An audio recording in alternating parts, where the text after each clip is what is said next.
ಹೊಸಕೋಟೆ ತಾಲೂಕಿನಲ್ಲಿ 9ನೇ ವರ್ಷದ ವಿಶ್ವಕರ್ಮ ಜಯಂತ್ಯುತ್ಸವ ಹಾಗೂ ವಿದ್ಯಾರ್ಥಿಗಳಿಗೆ ಹಮ್ಮಿಕೊಂಡಿದ್ದ ಪ್ರತಿಭಾ ಪುರಸ್ಕಾರ ಕಾರ್ಯಕ್ರಮವನ್ನ ಉದ್ಘಾಟಿಸಿದ ಜಗದ್ಗುರು ವೇದ ವಿದ್ಯಾಪೀಠಂನ ಡಾಕ್ಟರ್ ಪಿ ಕಾಶಿ ವಿಶ್ವನಾಥ್ ಆಚಾರ್ಯರು. ಹೌದು, ಇನ್ನು ಕಾರ್ಯಕ್ರಮಕ್ಕೂ ಮುನ್ನ ವಿವಿಧ ಕಲಾ ತಂಡಗಳೊಂದಿಗೆ ವಿಶ್ವಕರ್ಮ ಮತ್ತು ಕಾಳಿಕಾ ಮೂರ್ತಿಗಳ ಮೆರವಣಿಗೆ ರಥಯಾತ್ರೆಗೆ ಶಾಸಕ ಶರತ್ ಬಚ್ಚೇಗೌಡ ಚಾಲನೆ ನೀಡಿದರು.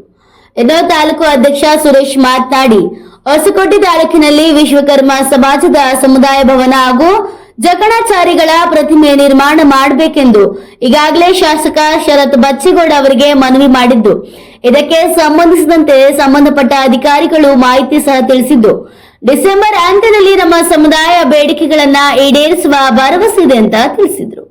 ಟಿಎಪಿಎಂಎಸ್ ನಾಮ ನಿರ್ದೇಶಕ ಆನಂದಚಾರಿ ಮಾತನಾಡಿ, ನಮ್ಮ ಸಮಾಜದ ಬಗ್ಗೆ ಶಾಸಕ ಶರತ್ ಬಚ್ಚೇಗೌಡರಿಗೆ ಉತ್ತಮವಾದ ಅಭಿಪ್ರಾಯವಿದೆ. ಈಗಾಗಲೇ ನಮ್ಮ ಮನವಿಗೆ ಸ್ಪಂದಿಸಿ ಕೂಡಲೇ ಅಧಿಕಾರಿಗಳು ಸ್ಥಳ ಗುರುತಿಸಿ ಅಮರ ಶಿಲ್ಪಿ ಜಕಣಾಚಾರಿಗಳ ಪ್ರತಿಮೆ ನಿರ್ಮಾಣಕ್ಕೆ ಅನುಕೂಲ ಹಾಗೂ ಸಮುದಾಯ ಭವನಕ್ಕೆ ಸಹಾಯ ಮಾಡುವುದಾಗಿ ತಿಳಿಸಿದ್ದಾರೆ.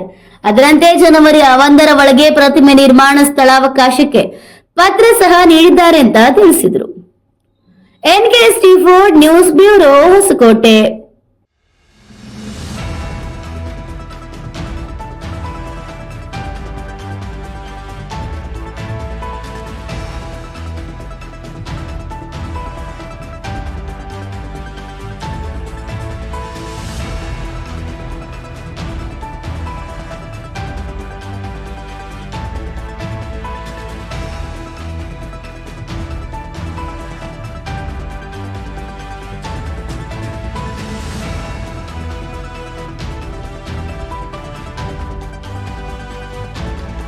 ತಾಲೂಕಿನ ಹಿರಿಯ ರಾಜಕಾರಣಿಗಳಾದಂಥ ಸನ್ಮಾನ್ಯ ಶ್ರೀ BN ಬಚ್ಚೇಗೌಡ ಅವರಿಗೆ ತುಂಬಾ ಅಭಿಮಾನ ಇದೆ. ಅವರು ನಮ್ಮನ್ನು ಹೋದ್ರೆ ಅವ್ರ ಮನೆಯಲ್ಲಿ ಮಾತಾಡಿಸೋ ರೀತಿ ಇರ್ಬೋದು, ಸಮಾಜದಲ್ಲಿ ನಮ್ಮನ್ನು ಕಾಣುವ ರೀತಿ ಇರ್ಬೋದು, ನಮ್ಮನ್ನು ನೋಡಿದ ತಕ್ಷಣ ಶಿಲ್ಪಿಗಳು ಬಂದ್ರಪ್ಪ ನೀವು ಪಕ್ಕಕ್ಕೆ ಸರಿರಿ ಅಂತ ನಮ್ಗೆ ವಿಶೇಷವಾದ ಸ್ಥಾನಮಾನವನ್ನ ಅವರ ಹೃದಯದಲ್ಲಿ ಕೊಟ್ಟಿದ್ದಾರೆ. ಅದೇ ರೀತಿಯಾಗಿ ಅವರ ಸುಪುತ್ರರಾದಂತಹ ಹೊಸಕೋಟೆ ಕ್ಷೇತ್ರದ MLA ಶಾಸಕರಾದಂತಹ ಸನ್ಮಾನ್ಯ ಶ್ರೀ ಶರತ್ ಬಚ್ಚೇಗೌಡರವರು ಕೂಡ ನಮಗೆ ಕಷ್ಟ ಸುಖಗಳಿಗೆ ಮತ್ತೆ ನಾವೇನೇ ಕೇಳಿದ್ರು ಸುಖ ಎಲ್ಲದಕ್ಕೂ ಸ್ಪಂದನೆಯನ್ನು ಮಾಡ್ತಾ ಇದ್ದಾರೆ. ಈಗ 2 ವರ್ಷದಿಂದ ನಾವು ನಂದಶ್ರೀ ಕಲ್ಯಾಣ ಮಂಟಪದಲ್ಲಿ ಇದೇ ವಿಶ್ವಕರ್ಮ ಜಯಂತಿಯ ಒಂದು ಕಾರ್ಯಕ್ರಮವನ್ನು ನಾವು ಆಯೋಜಿಸಿ ಕಾರ್ಯಕ್ರಮ ಮಾಡಿದಾಗ ಅವರು ಹೇಳಿದ್ರು, ನಿಮ್ಗೆ ಅಮರಶಿಲ್ಪಿ ಜಕಣಾಚಾರ್ಯ ಅವರ ಪುತ್ಥಳಿ ನಿರ್ಮಾಣಕ್ಕೆ ಜಾಗವನ್ನು ಸಹ ಕೊಡ್ತೇವೆ, ಮತ್ತೆ ನಿಮ್ಮ ಸಮುದಾಯ ಭವನ ಕಟ್ಟಲಿಕ್ಕೆ ನಾನು ವೈಯಕ್ತಿಕವಾಗಿ 25 ಲಕ್ಷ ರೂಪಾಯಿಗಳು ಕೂಡ ಕೊಡ್ತೀನಿ ಅಂತ ಸಹ ಹೇಳಿದರು. ಮತ್ತೆ ಜಾಗವನ್ನು ಗುರುತಿಸಿ ಅಂತ ಹೇಳಿದ್ರು. ತದನಂತರ ಅದು ಕಾರಣಾಂತರಗಳಿಂದ ಸ್ಥಗಿತಗೊಂಡಿತು.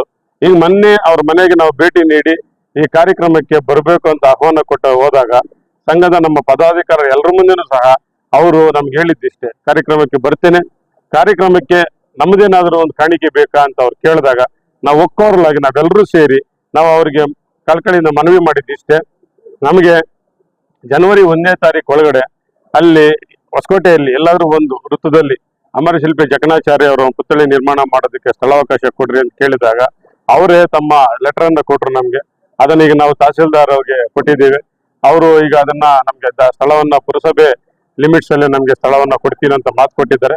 ಸ್ಥಳ ಕೊಡ್ತಾರೆ. ಜನವರಿ 1ನೇ ತಾರೀಕು ಒಳಗಡೆ ಪುತ್ಥಳಿ ನಿರ್ಮಾಣ ಮಾಡಿ ಅದನ್ನ ಪೂಜೆ ಕೂಡ ಸನ್ಮಾನ್ಯ ಶಾಸಕರ ಕೈಯಲ್ಲಿ ನೆರವೇರಿಸಬೇಕು ಅಂತ ನಮ್ಗೆ ಆಶಯ ಇದೆ. ಆ ಆಸೆಯನ್ನ ಅವ್ರು ಈಡೇರಿಸ್ತಾರೆ ಅಂತ ನಾವು ತಿಳ್ಕೊಂಡಿದ್ದೀವಿ. ಶ್ರೀ ಗುರುಭ್ಯೋ ನಮಃ. ನಾವು ಇವತ್ತು 29ನೇ ತಾರೀಕು 9ನೇ ತಿಂಗಳು 2024 ಶ್ರೀ ವಿಶ್ವಕರ್ಮ ಜಯಂತ್ಯೋತ್ಸವನ ಆಚರಣೆ ಮಾಡ್ತಾ ಇದ್ದೀವಿ.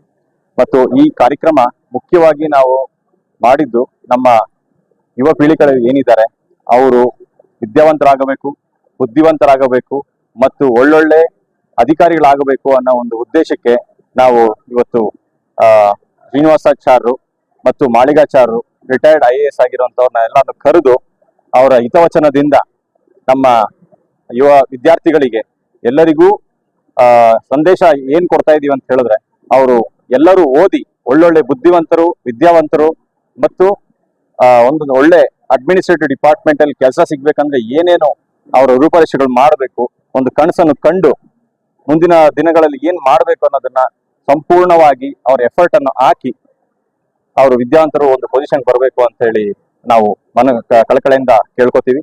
ಮತ್ತು ಈ ಕಾರ್ಯಕ್ರಮಕ್ಕೆ ಆಗಮಿಸಿದಂತಹ ಎಲ್ಲಾ ಮುಖ್ಯ ಅತಿಥಿಗಳಿಗೆ ನನ್ನ ವಂದನೆಗಳನ್ನು ಹೇಳ್ತಾ ಮತ್ತೆ ಆನಂದ ಅಣ್ಣ ಅವರು ಹೇಳ್ದಂಗೆ ಪ್ರತಿಯೊಂದು ಬೇಡಿಕೆಗಳನ್ನು ಆಲ್ರೆಡಿ ನಾವು ಶಾಸಕರು ಮಾನ್ಯ ಶಾಸಕರಾದಂತಹ ಶರತ್ ಬಚ್ಚೇಗೌಡರಿಗೆ ಆಲ್ರೆಡಿ ಮನವಿ ಪತ್ರವನ್ನು ಕೊಟ್ಟಿದ್ದೇವೆ.